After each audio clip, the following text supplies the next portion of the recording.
Welcome, day 4, back at the Hague. Today what I want to talk about is the failure of the Home Office, which is the real crux of these crimes.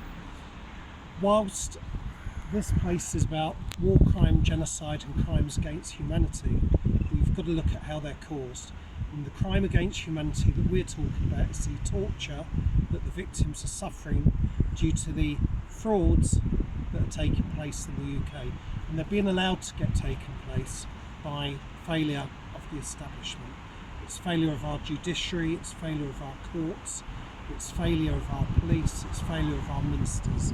And this stems, law enforcement in the UK is controlled, or should be controlled, by the Home Office. If we look at this Hansard from November 2014, we can see that ministers were saying there was something amiss then in Avon Sunset Police. We've got comments, I believe that we're talking about a massive fraud.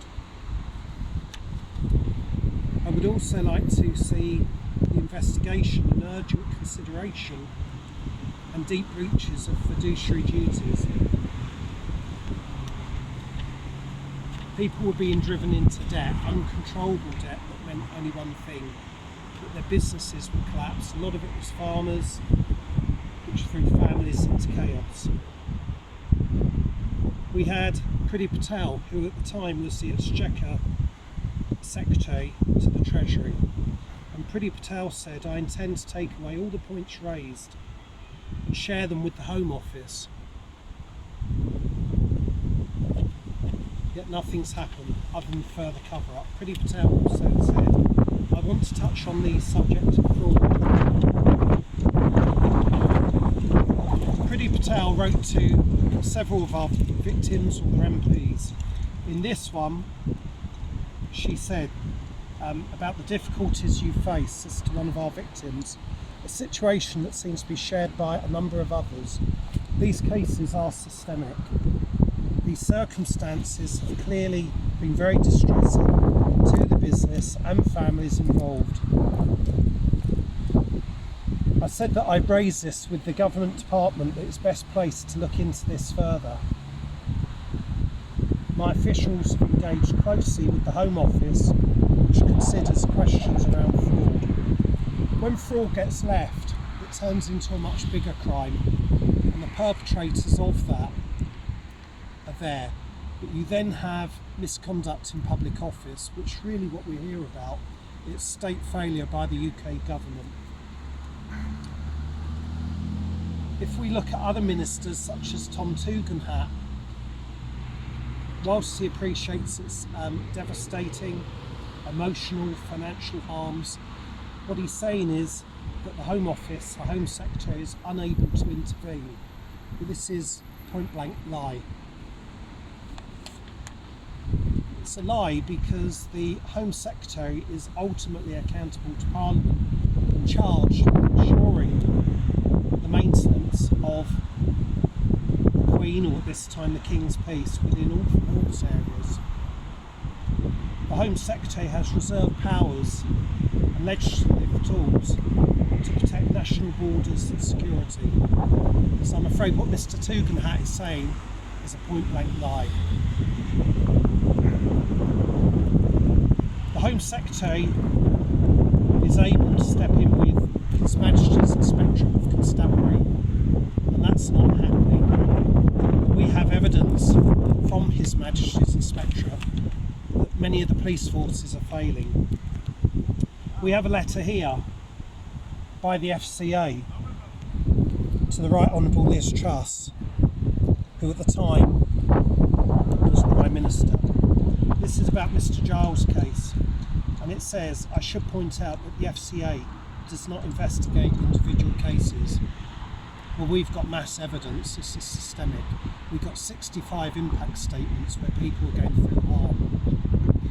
Section 134 of the Criminal Justice Act is along the lines that if a senior in government, public official, doesn't do what they should do, or fails to do what they should do, and it brings harm, torture to people, then that's actually a penal sentence. Now, We wrote on the 1st September to Harriet Baldwin, Rashanari Ali, MP, Labour, John Barron, Conservative, Douglas Chapman, Scottish National Party, James Duddridge, Conservative, Dame Angela Eagle, Labour, Emma Hurdy, Labour, Danny Kruger, MP, Conservative, Andrea Ledson, Conservative, Siobhan McDonough, Labour, Anne Marie Morris, Conservative, Kevin Hollinrake, MP for Business, the Home Secretary, the Right Honourable Samara Braverman, the Prime Minister, the Right Honourable Rishi Sunak, the Attorney General, the Right Honourable Victoria Prentice, and the Minister for State on Crime and Policing, Chris Phil. We wrote to them about the human rights abuses. So the Treasury Select Committee responsible for the FCA, the other ministers, yet nothing is getting done. So where do we go? This is state crime, and if it's not dealt with, it needs bringing to the International Criminal Court. There are 3 ways to come to the court. One is via the United Nations, another is via another state, and the last way is complementary, which underpins the notion that a state primarily responsible for prosecution, and the court intervenes only when a state is unwilling or unable to prosecute. So our question to the UK state is, are you unwilling? Are you unable? And knowing that what Mr Tugendhat has said is a total blatant lie based on the UK statute, what are you going to do? Do we need to bring it back to the Hague, or are you actually going to deal with matters in hand? And that completes day 4